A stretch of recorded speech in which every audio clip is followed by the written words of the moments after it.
Assalamualaikum warahmatullahi wabarakatuh. Selamat pagi anak-anak. Bagaimana kabar kalian hari ini? Semoga senantiasa diberikan kesehatan oleh Allah Subhanahu wa taala. Kita lanjutkan untuk materi bahasa Indonesia. Kali ini kita di materi yang baru. Kalau di pertemuan sebelumnya kita sudah membahas negosiasi, maka hari ini kita akan belajar banyak tentang debat. Di bagian ini nanti kita akan belajar tentang pengertian, kemudian ciri-ciri dan unsur debat. Untuk yang pertama, kita harus memahami dulu tentang apa itu debat. Debat sendiri sesuai dengan yang ada di KBBI, debat itu adalah pembahasan atau pertukaran pendapat mengenai suatu hal dengan saling memberi alasan untuk mempertahankan pendapat masing-masing. Jadi pembahasan atau pertukaran pendapat tentang satu hal, tentang satu permasalahan, dan masing-masing harus memberi alasan untuk mempertahankan pendapatnya. Di dalam debat biasanya ada unsur saling mencari kemenangan. Itu kalau menurut KBBI. Kemudian menurut Henry Guntur Tarigan, debat itu adalah argumen untuk menentukan baik tidaknya suatu usul tertentu yang didukung oleh satu pihak yang disebut mendukung atau afirmatif dan ditolak, disangkal oleh pihak lain yang disebut menyangkal atau negatif, atau tim posisi biasanya itu ya. Jadi sebenarnya dari dua pengertian tadi sudah kita simpulkan bahwa debat itu adalah ketika bertemunya antara dua orang yang saling berbeda kepentingan, kemudian di situ saling mencari kemenangan dan mempertahankan pendapatnya masing-masing. Jadi debat juga bisa diartikan sebagai saling adu argumentasi antar pribadi atau antar kelompok manusia dengan tujuan mencapai kemenangan untuk satu pihak. Itu dari atau menurut untuk pengertian menurut Dori Wuwu Henrikus. Kemudian yang berikutnya dapat kita simpulkan, debat itu kegiatan atau proses saling bertukar pendapat untuk membahas suatu topik atau isu dari sudut pandang yang berbeda. Selanjutnya adalah ciri-ciri debat. Ciri-ciri debat yang pertama yaitu terdapat dua sudut pandang atau pro dan kontra. Karena di situ ada perdebatan saling berargumen, maka harus ada pasangannya. Jika berdebat berarti harus ada pihak oposisi dan pihak afirmasi. Kemudian yang kedua, adanya proses saling mempertahankan pendapat. Di situ harus ada proses saling mempertahankan. Artinya debat itu beradu argumen itu harus muncul. Karena kalau tidak ada saling berargumen, maka tidak bisa dikatakan itu sebagai debat. Kemudian yang ketiga, adanya saling adu argumentasi untuk memperoleh kemenangan. Untuk memperoleh kemenangan berarti harus menyampaikan alasan yang jelas yang bisa digunakan sebagai senjata atau sebagai amunisi untuk mengalahkan pihak lain.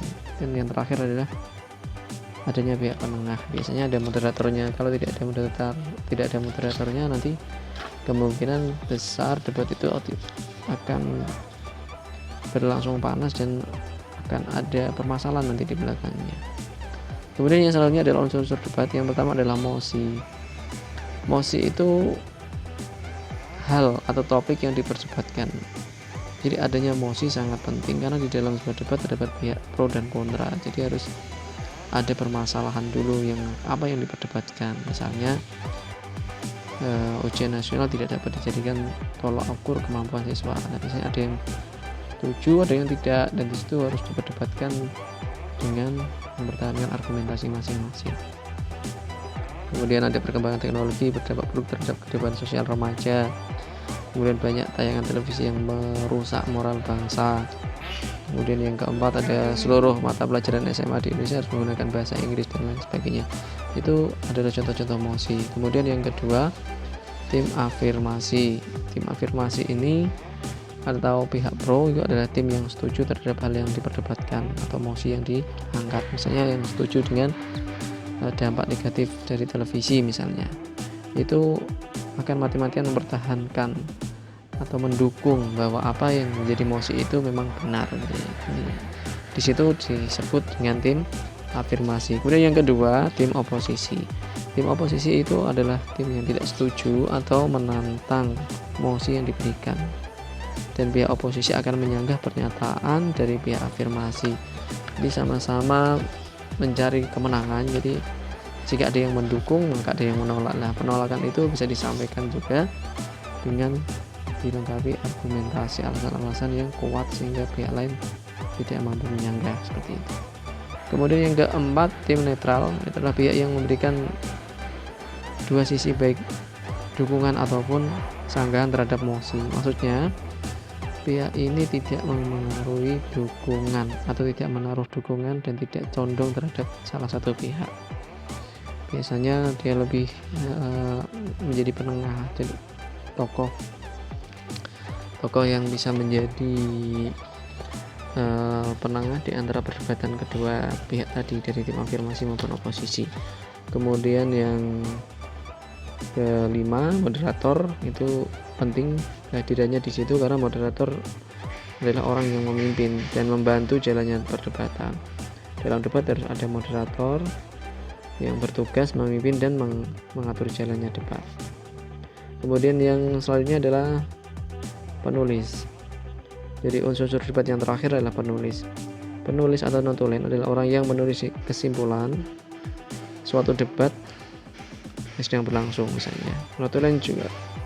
Notulen bertugas mencatat hal-hal terkait debat yang sedang berlangsung. Misalnya mosi debat, pernyataan moderator yang menyampaikan masing-masing. Jadi seorang penulis itu tugasnya adalah menulis kesimpulan suatu debat. Tapi dalam perdebatan yang kita saksikan sehari-hari, biasanya debat itu hanya sampai pada 4 kalau nggak salah ya. Ada tim afirmasi, tim oposisi, moderator, kemudian sampai ke penulis. Untuk hari ini itu yang bisa Bapak bagikan materinya. Untuk selanjutnya nanti kita akan belajar tentang fungsi dan manfaat debat. Sekali lagi, hari ini tadi kita sudah belajar tentang pengertian debat, kemudian ciri-ciri debat dan unsur-unsur debat. Tetap belajar di rumah dan berdoa semoga pandemi segera berakhir. Saya akhiri. Assalamualaikum warahmatullahi wabarakatuh.